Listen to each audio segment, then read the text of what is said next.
ભરૂચમાં વરસેલા મુશળધાર વરસાદના પગલે શહેરના અનેક વિસ્તારોમાં વરસાદી પાણી ભરાયા હતા. વરસાદની તોફાની બેટિંગ સામે શક્તિનાથ સર્કલ નજીક આવેલ સરદાર શોપિંગ સેન્ટર પાસે એક વીજ થાંભલો જોખમી રીતે નમી પડ્યો હતો. જોકે વીજ કંપની દ્વારા નમી પડેલા થાંભલાને પુનઃસ્થાપિત કરવામાં આવ્યો હતો, પરંતુ વરસાદી પાણીના વધુ પડતા પ્રવાહના કારણે આ જ જગ્યા પર ભૂવો પડ્યો હતો.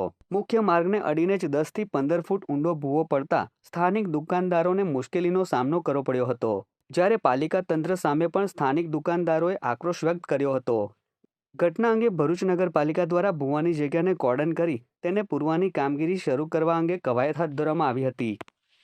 તો ચીફ ઓફિસર સાહેબે એવું કીધું અમને કે ભાઈ અમે મિટિંગમાં છે, અત્યારે કોઈ માણસ મોકલે છે, પણ 1 કલાક થયા છે પણ નગરપાલિકા તરફથી કોઈ માણસ મોકલવામાં આવ્યા નહીં.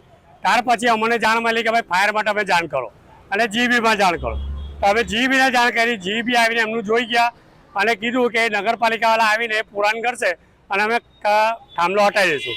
ફાયર બ્રિગેડવાળા આવી ગયા, એ લોકો એમને કોર્ડન કરી લીધી છે.